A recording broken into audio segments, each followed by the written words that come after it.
Well, g'day folks, Ashley here, and today I'm going to do a flight in the Piper Arrow, the Coronado Piper Arrow, from Parafield Airport to Renmark, which is one of the many legs that I did as a flight student many years ago out of this airport in the Tobago TB10. So this thing actually cruises a little bit faster. This cruises at about 135 knots as opposed to the Tobago, which cruised at a perfect 120 knots, which is great for VFR navigation when you're starting out because that's 2 miles a minute. So this one is a little more than 2 miles a minute at 135 knots. So let's just get started and I'll brief you on the way to the runway.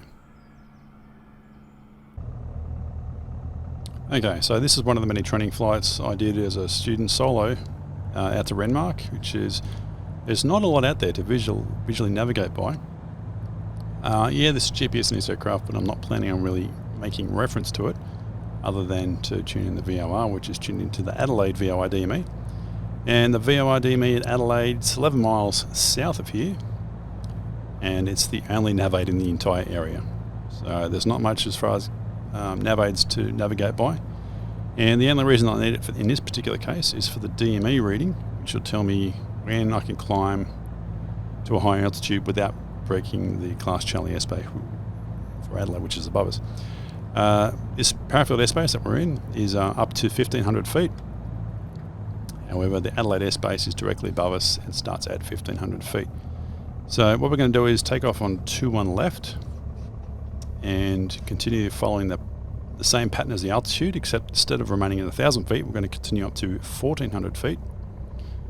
And from there, go out via the substation, which is just to one side of the dam wall. The dam wall is an inbound visual point for traffic from the northeast coming inbound to Parafield at 1,500 feet. And obviously we don't want to conflict with that inbound traffic if there is any, and just keep the dam wall off to our right.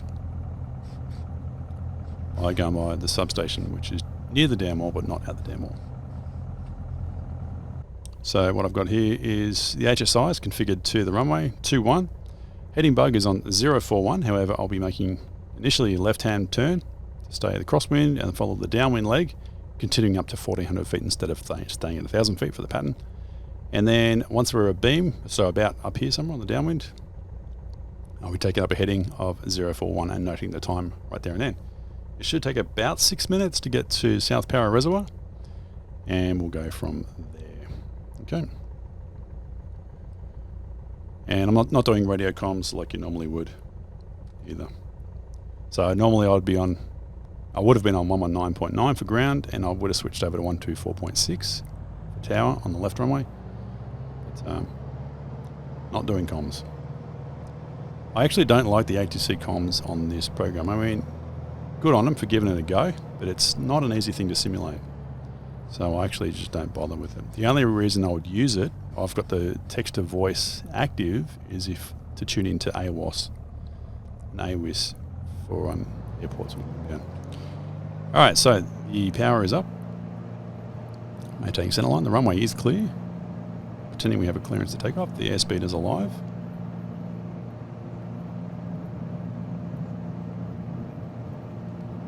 And we'll just rotate. There we go. You're off. Come on. Drifting. Alright, so we've got a positive rate. Runway's out of sight. Gear up. And I think the maximum retraction speed for this thing is 107 or 109 knots. I don't remember. I haven't actually flown this in real life. So we're going to continue our climb. Okay, that's up. So accelerate a little bit more.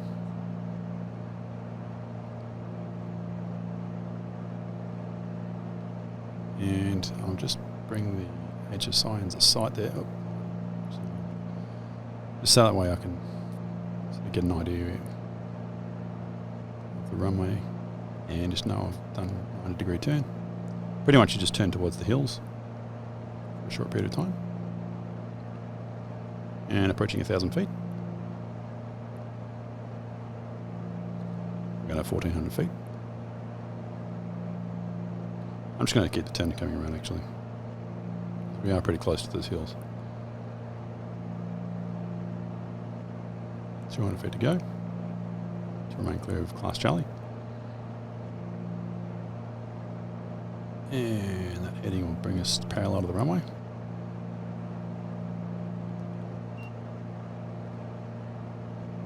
autopilot's on, heading, altitude hold, and because we want to remain clear of Class Charlie, which is at 1,500 feet, that's kind of really freaking close.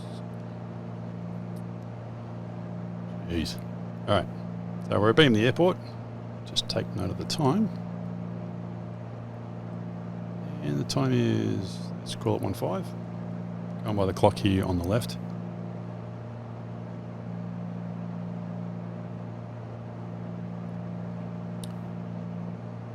So we're on heading at 041. Just double check that.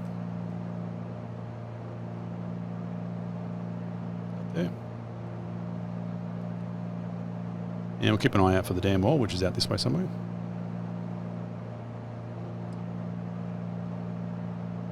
Alright, so it's 6 minutes. We should expect to get out there. So it should be there at about 2:01.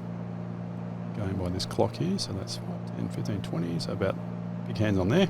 Should be approximately South Para Reservoir. I'm seeing some water. It's cutting it a bit close to the dam wall for my liking. This way, yep, that's the dam wall. You can see the dam wall. Now the dam wall, that's not part of the default scenery. That's actually part of the Pararfield Airport installation payware. And they actually installed the dam wall. The body of water is there in the default scenery, but they didn't have the dam wall. The body of water just comes to a stop. So they did a really good job there. Okay.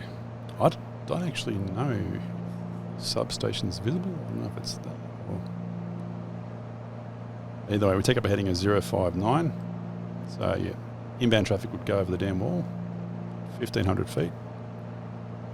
And look at that, we busted airspace. That's great. That's fantastic. Good auto. Good pilot.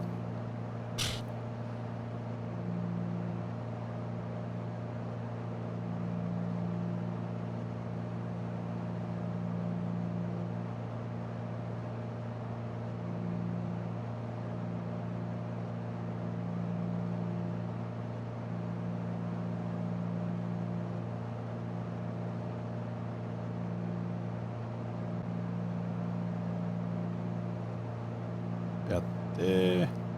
Yep. And we can start our climb as well.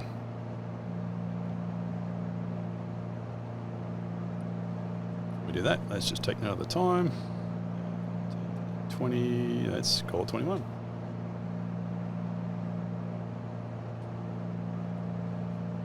All right, let's climb to 3,500 feet. All right, so it's expected to take 18 minutes to reach Nil Dotty from South Para Reservoir. And 21, and let's just add 40, take away 2.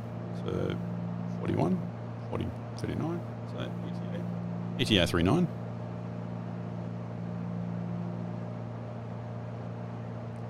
And that's based on the clock here on the panel 39.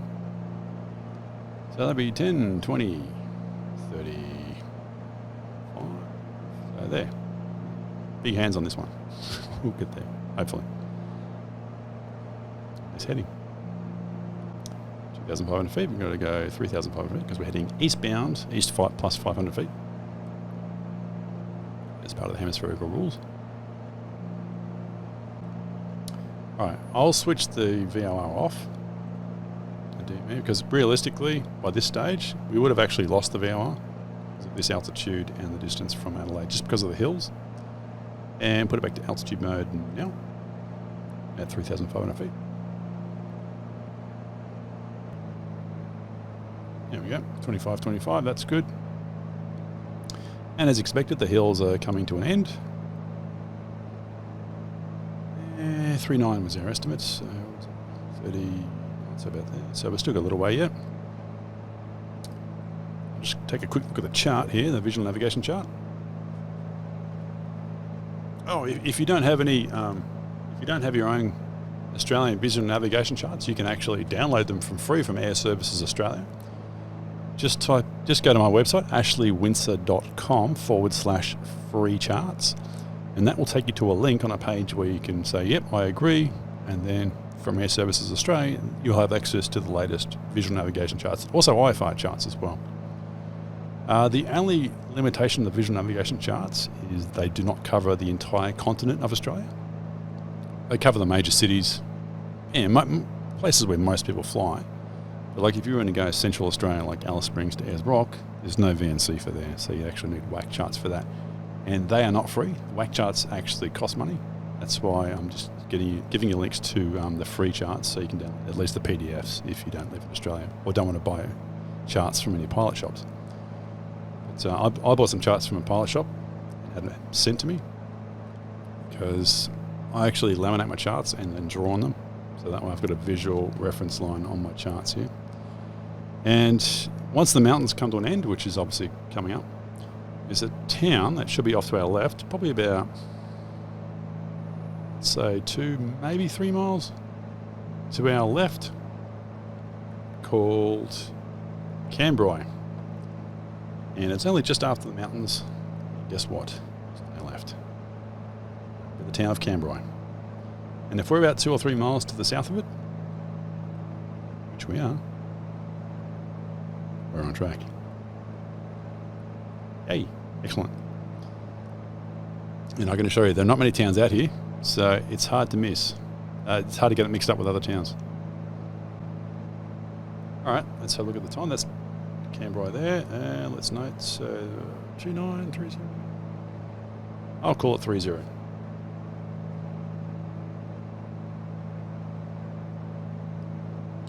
So in 9 minutes, we've gone about 20 miles.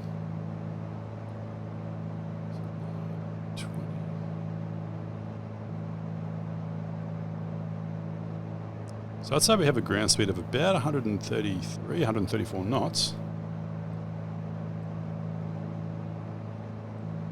As well, that's showing 136 on the GPS. How about that, eh? All right, so we know we've got about 20 miles to go.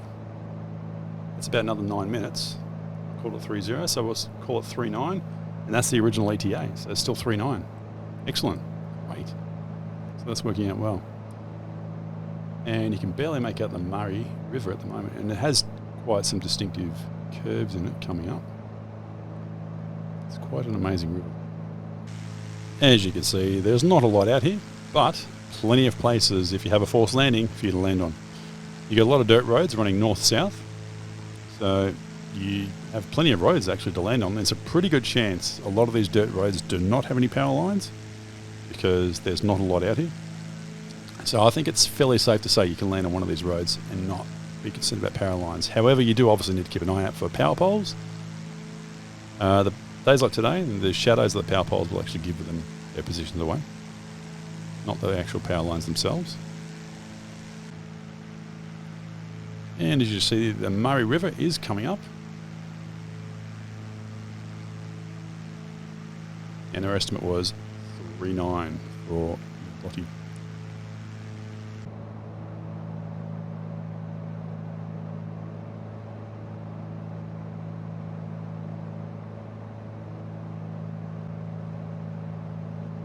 So that's actually right down here.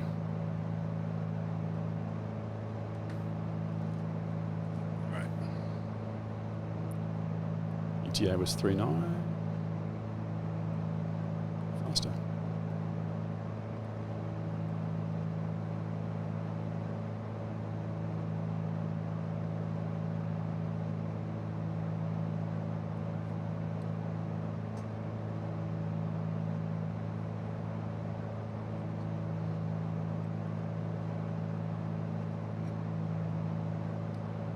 I'm actually a few minutes early. My ETA was a little bit off. I'll take up a heading at 050, and that'll take us to Renmark. So let's do that, 050. Take another time, 36.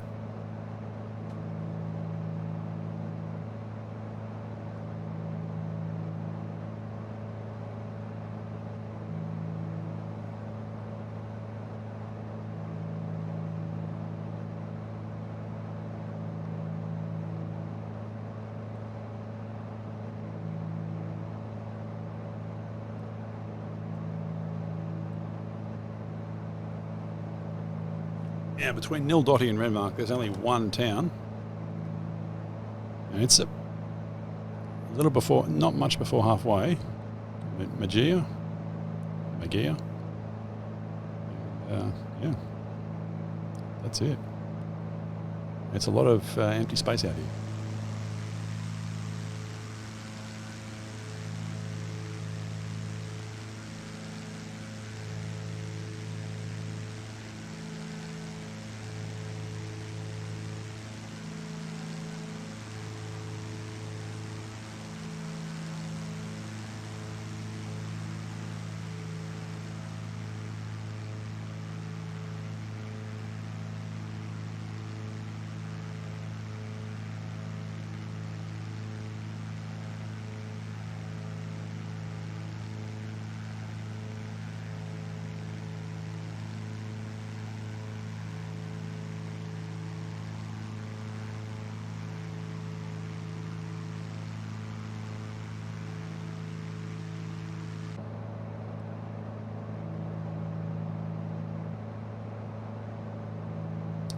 So it looks like we're going to go right over the top of the town. We should be about there to be on track. So we are a little bit left of track. Not by a lot, by about 1 mile. So let's see, to Magia. So that's from Nildotty to Magia. 25 miles, so make it 30. 30 into 60 is 2. 2 degrees for every mile off track to parallel the track. So 2 degrees and 30, 40, so make it 1 degree for every mile off track, so 3 degrees. We'll turn right by 3 degrees over top of this town, and that should bring us back over to Renmark using the 1 in 60 rule. So basically all I've done, the track between Nildotty and Renmark is a straight line obviously, and the town of Magia, if I fly over the top of it like we're going to, that means we're going to be 1 mile north of the track that we want to be. So make a slight heading change based on the 1 in 60 rule. If I turn 2 degrees to the right, because I'm left of track, overhead Magia, I will then parallel the track we're currently on. And if I turn an additional 1 degree, based on the distance remaining to Renmark, that'll bring us back over Renmark by the time we get to Renmark. So you're basically breaking it up into 2 triangles, working out the correction angle. 60 rule. Towns just on the north side of this road, where these roads intersect. So change our heading by 3 degrees. Just a minute.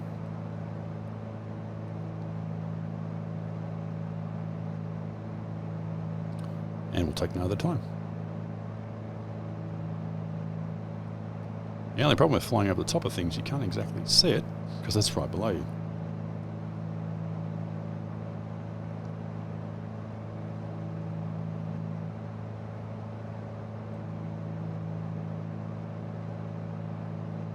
Alright, I think we can do it.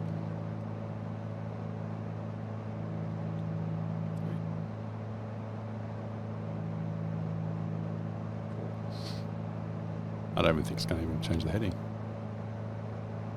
No, it did. Alright, let's note 4.8.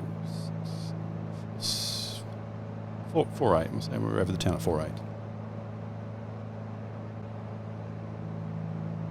So about the edge of Lake Boney. Yeah, we're about 10 miles out now, so. Renmark traffic, Piper Arrow, Alpha Sierra Hotel's about 10 miles to the southwest inbound for a full stop landing, runway 25, Renmark traffic. And we're approaching on the hour. And we'll descend at 500 feet a minute. And we're going to descend to an altitude of 1,100 feet. That's the pattern altitude. Around about a minute, we'll start our descent.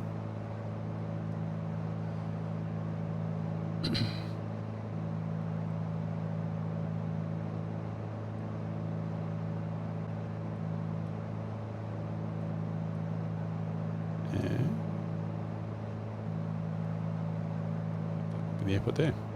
It looks like 0725. How's it look on the HSI? Yep. That's it. All right. Let's start our descent. Speed. Come on. Throttle back a little bit to 21 inches.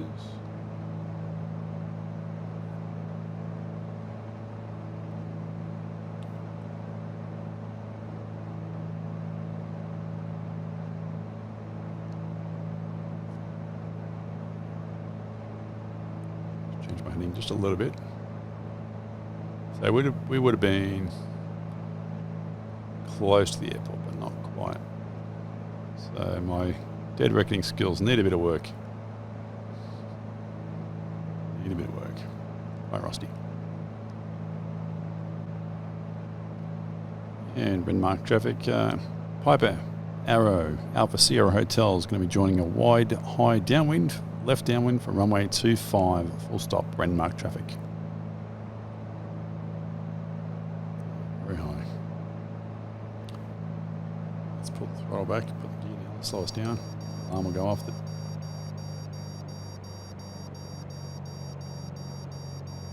Speed's below 129, put the gear down. That'll help slow us down a bit.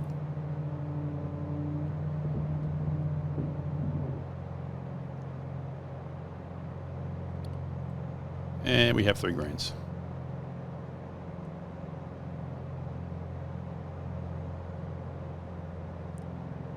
And once we're in the wide arc, I'll put in the first stage of flaps. Airspeed's below 110, and looks like the wide arc is just below that. Stage of flaps.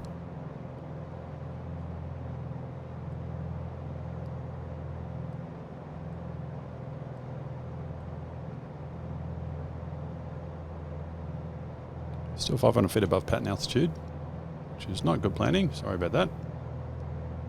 I am rusty at this. So, let's just parallel the runway now. Should have done that earlier.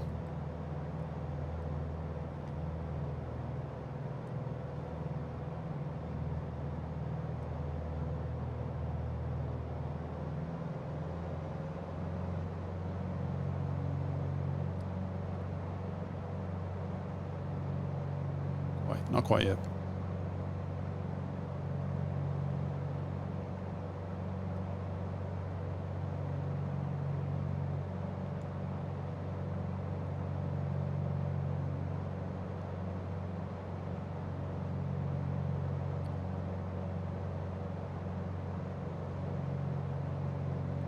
Start the turn. Oh, now. Yep, start the turn now. That's the only problem with simulators like this. I can't turn my head like in life. Don't climb, don't climb.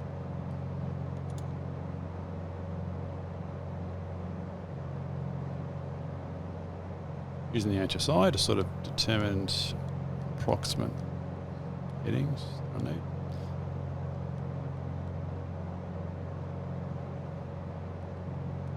And what's the relation to us?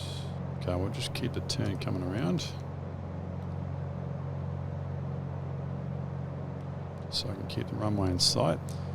I don't fly perfectly square patterns in the simulator because I just need to know where the runway is, because obviously in real life you can just tilt your head and stuff. See, trimming the corner here just so I can keep it in sight. Keep descending.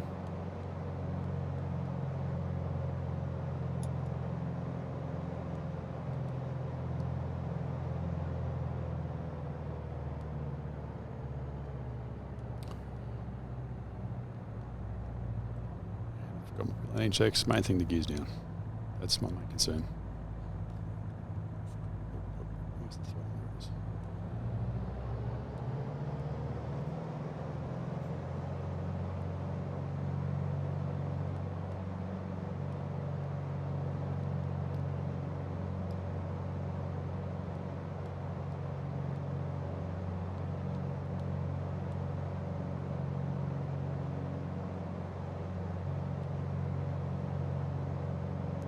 I worked out how to land the simulator properly yet.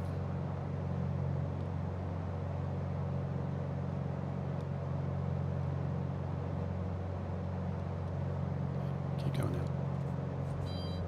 Hey, this is really difficult compared to real life. Come on. Around? Apparently.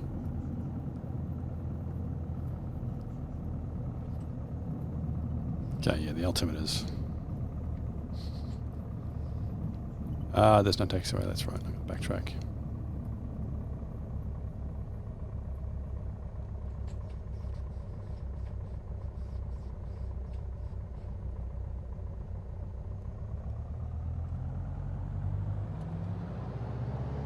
I forgot it.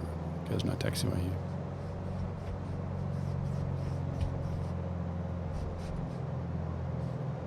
Renmark traffic. Pipe Arrow Alpha Sierra Hotels backtracking runway 25 for the terminal. Renmark traffic.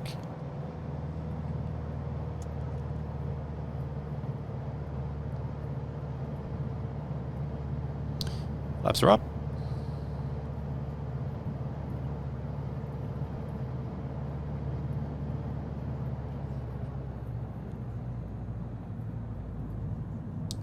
Pretty straightforward flight. However, obviously by watching that you can see that my dead reckoning skills need a bit of work.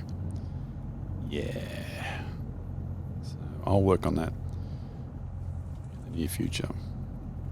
I'm still trying to get used to flying a simulator again because it's been a while since I've flown these things. And unfortunately the feel and the realism is not quite there when it comes to actually landing. So I land a lot better in real life than I do in this thing.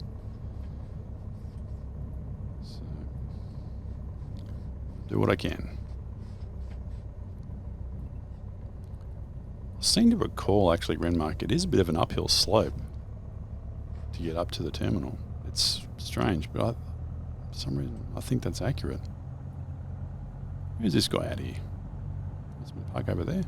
That's fine. I'll just go there. It's probably the run-up bay, but that's okay.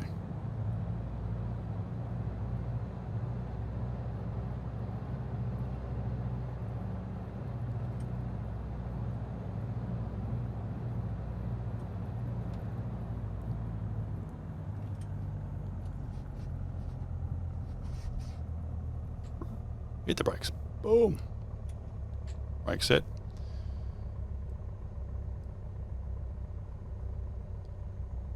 Fuel pump off. Landing light off. Oh, no lights off. That's okay. Navigation. Radio master off. Strobes off. And I'll just pull the mixture. And there you go, that's the RPM. Key off. Everything else can go off. There we go. She's shut down. Ladies and gentlemen, welcome to Renmark. As you can see, there's not a lot out here. Actually, they do a lot of gliding activity around here too. I do remember that much about Renmark.